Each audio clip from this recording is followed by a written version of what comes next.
The Pharmacovigilance and Risk Assessment Committee has now come to a conclusion on the review of cases of blood clots in people vaccinated with AstraZeneca's COVID-19 vaccine. The committee has come to a clear scientific conclusion. This is a safe and effective vaccine.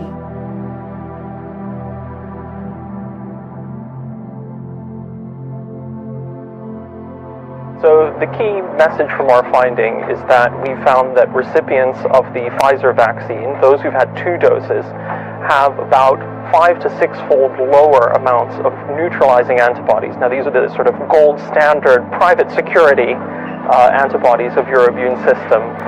So we found that that's less for people with 2 doses. We've also found that for people with only 1 dose of the Pfizer jab, that they are less likely to have high levels of these antibodies in their blood.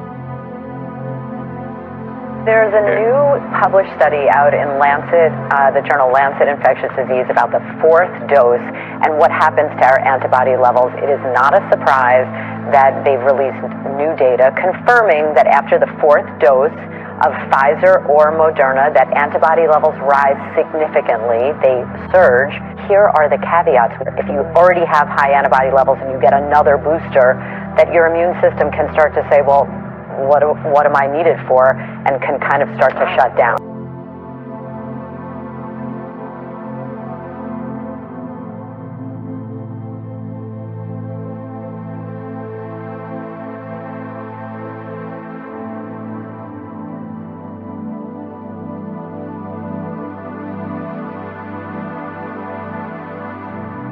The thing is, I think the reason we can't ignore it is because it's across all age groups, and particularly in the young. We're seeing 10 to 15% excess deaths in the age group between 24 and 59. And if you look back at the Pfizer data, it's crazy that more people don't know this. When you actually, they've reanalyzed the Pfizer data, and it actually shows in their data, which is the gold standard, that the vaccines do more harm than they do protect people. These are young, healthy people that are dying, and at the moment it seems the government, all they're doing is scrabbling around and, like I said, just sort of saying, well, it might be this or it might be that. You can explain maybe a little bit of a movement on the dial, but you can't explain 1,000 a week from that. It's ridiculous. To be honest with you, it's an insult to our intelligence. So it's been going on for a long time now. There's something going on there that poses a question. This isn't just an anomaly. This is something that's happening. I think this is serious enough now that they need some kind of independent public inquiry, because, you know, if you back out from all of this, there is data emerging across the world now which is showing a link between the vaccines, particularly the mRNA vaccines, and heart issues. And, you know, I've got no trust in the government, because when you look at what happened with the AstraZeneca vaccine, that was quietly withdrawn back in 2021. Now, European countries withdrew it in March. Our government dragged its feet and it quietly took it off the market in about June, July.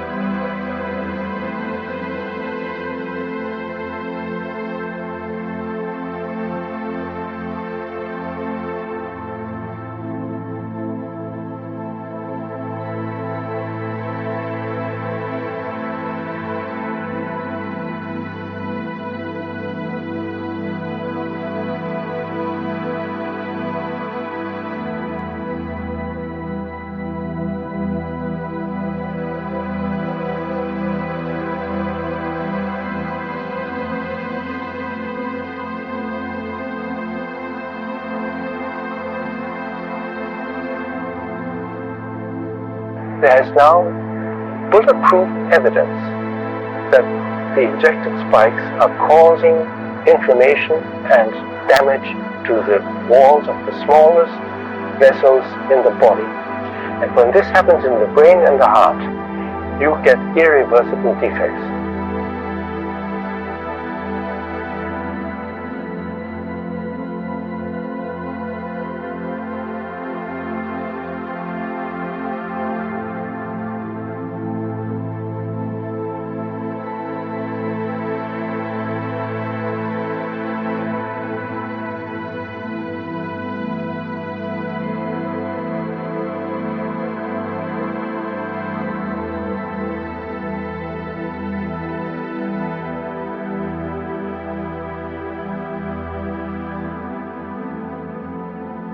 the world is engaged in the largest clinical trial, the largest global vaccination trial ever. And yet, despite the fact that we've now essentially clinically tested the vaccine on billions of people worldwide.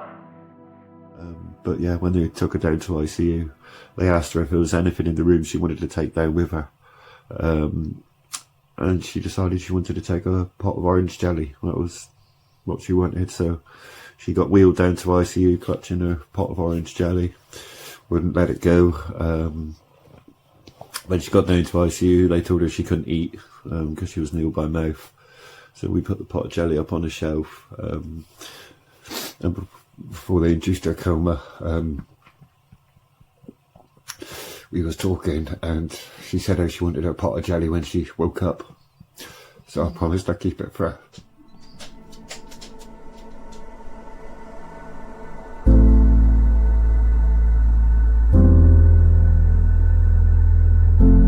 Some pretty sad news regarding a beloved community member right here in the Valley.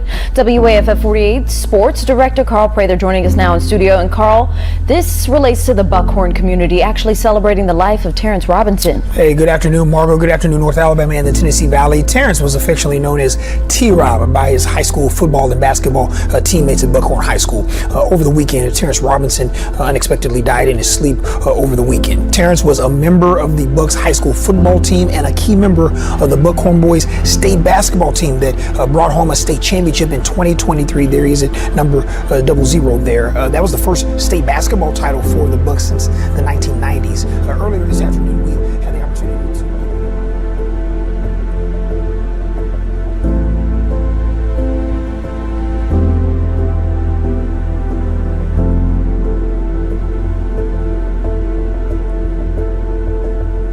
I've never seen anything like this in my entire career.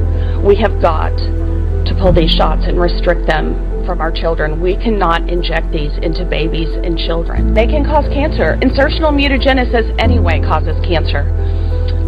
And that's the risk. That's why gene therapies were not brought to market for so many years, because there was a risk of causing cancer from insertional mutagenesis. There's no reason, once the FDA found out about this contamination, okay, and we looked to see endotoxin levels, but they've got them all redacted. Why would you redact them if you were trying to be transparent? Why would you hold the data for 75 years, all of the clinical data, for 75 years from these if you were trying to be transparent? Tell me why. There is something very unusual going on here that is being done differently than it's ever been done before. We don't give experimental products to pregnant women. We don't give experimental products to babies that have a death profile like this. It's not done. It's never been done before.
The only thing this mRNA injection, in fact, it did, it protected you from government oppression.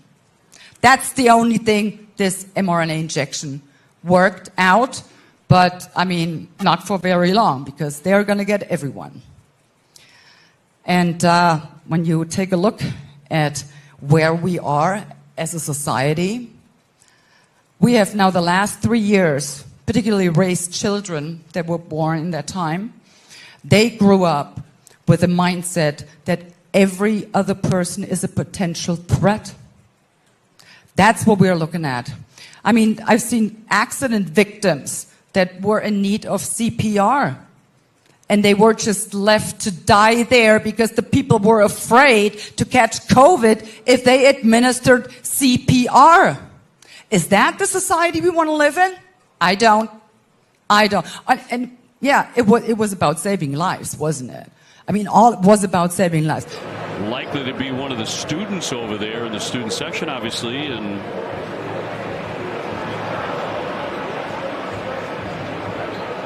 yeah, it looks like the young lady has passed out here.